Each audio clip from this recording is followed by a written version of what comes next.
Have you ever wondered why we always feel like we have to try?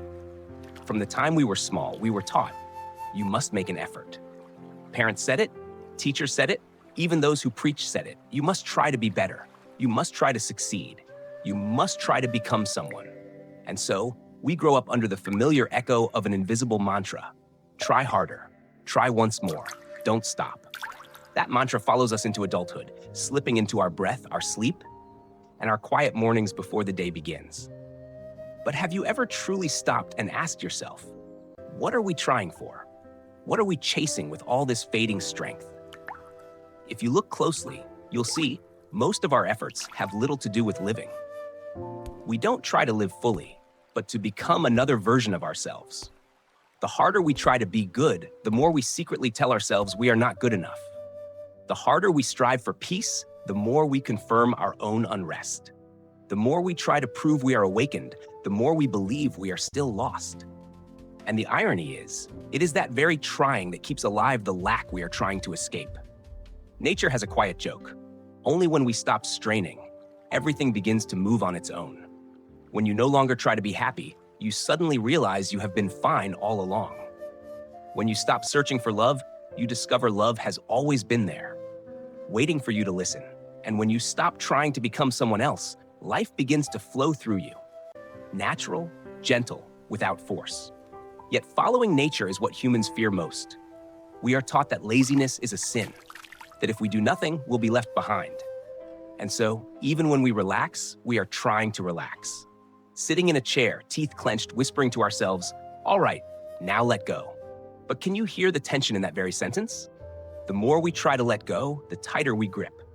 The more we force ourselves to loosen, the more exhausted we become. That is why so many people feel tired. Tired in body, tired in mind, tired from trying to become what they already are. The ancients said, no one steps into the same river twice. And that truth applies not only to the river, but to us.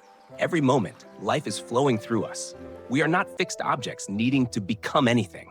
We are a movement, a pattern unfolding, dissolving, changing. Yet we have been taught to fear stillness. We believe that if we stop trying, we will fall apart. That if we let go, everything will collapse. But look around. Birds do not try to sing. Flowers do not try to bloom. Stars do not try to shine. And grass does not force itself to grow. What we call effort is a creation of the mind, a mechanism built to calm the fear of not knowing what will happen next. We fear the future. We fear uncertainty. We fear losing control. And to ease that fear, we build a fortress called effort, made of tension and anxiety, and call it determination. Until one day we wake up, and all that remains is weariness. Tired of having to be better, tired of having to fix ourselves, tired of climbing a mountain with no peak. And in that moment of exhaustion, a quiet whisper rises within. What would happen if I no longer needed to try? No, I am not saying you should stop acting. Life still moves. Trees still grow, wind still travels, water still flows. But don't you see? The tree does not strain to grow. Its growth is simply a natural response to light. Just like your heart, it needs no command to beat. It works simply because that is how life expresses itself. When you are tired of trying, what you are truly tired of is resisting your own natural flow.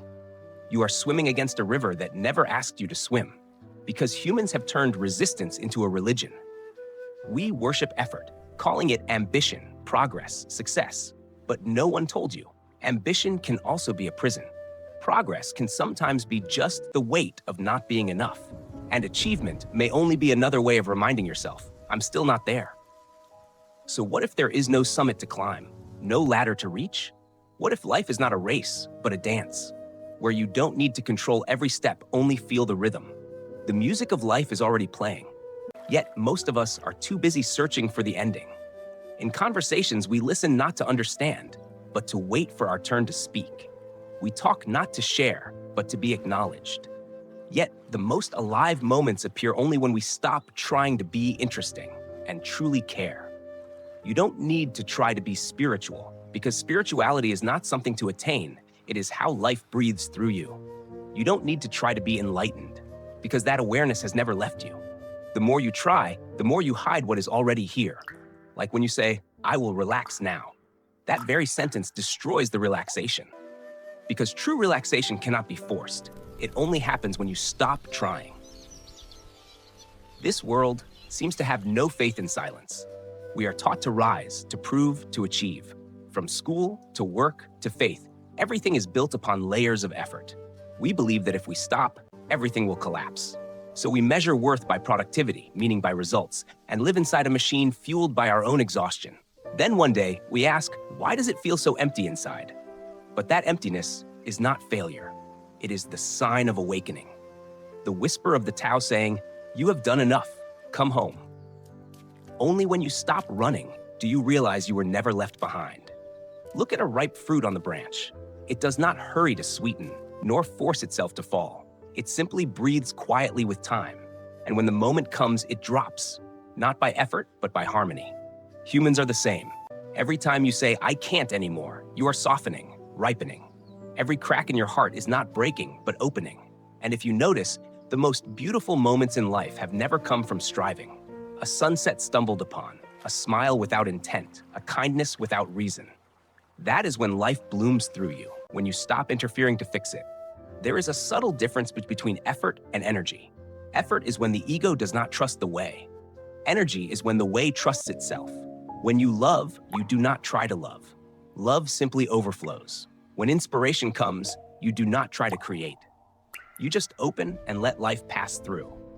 And when you say, I'm tired of trying, perhaps what you truly mean is, I'm ready to trust. To trust that life knows what it is doing through you.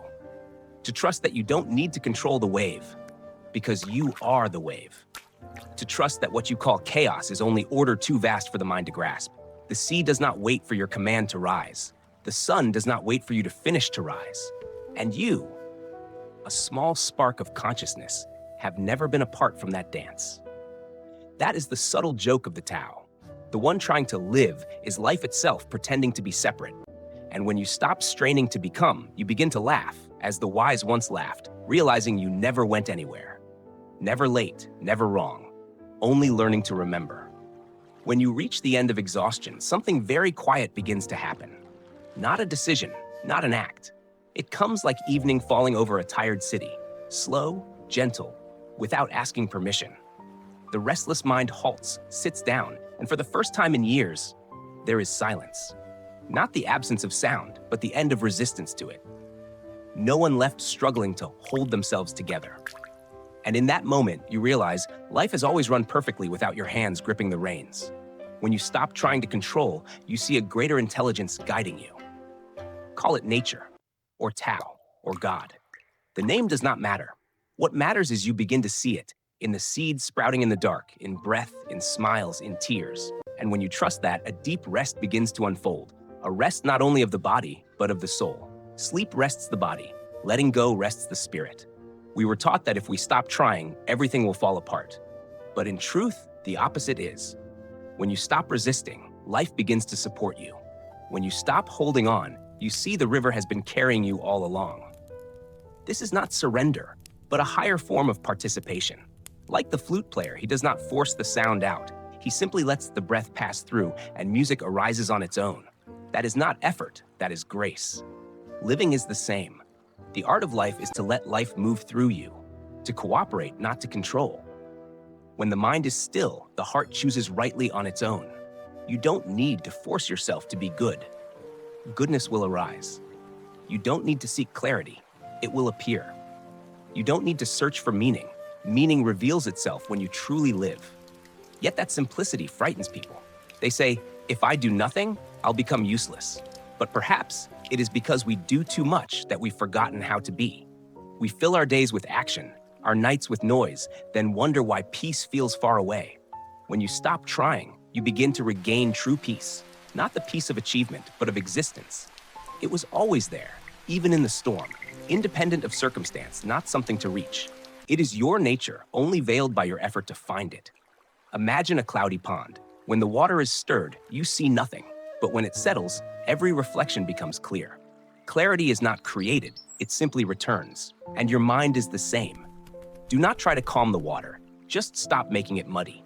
That is why every master says, be still. Not as a command, but as an invitation.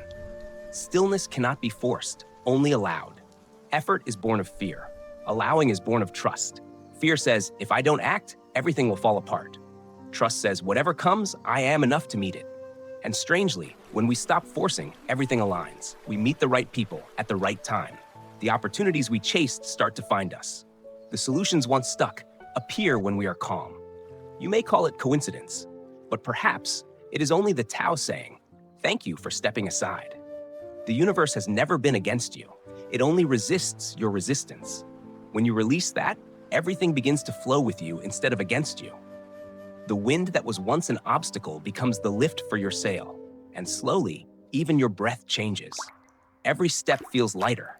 You look at others, no longer as rivals or threats, but as mirrors. Everyone is trying, just as you once did, and you smile, because you understand. That understanding does not make you higher, but simpler. You no longer need to prove, no longer need to be recognized. You simply live light and full. That is real strength. Not the strength to conquer, but to harmonize. Not to control, but to become one. Because when you flow, you are no longer apart from the power itself. You are it.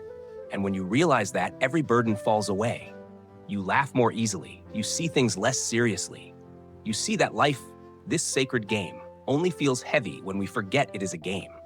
You understand, tiredness has never been failure, but readiness. Readiness to stop pretending life needs your control. Readiness to trust the current that has carried you here.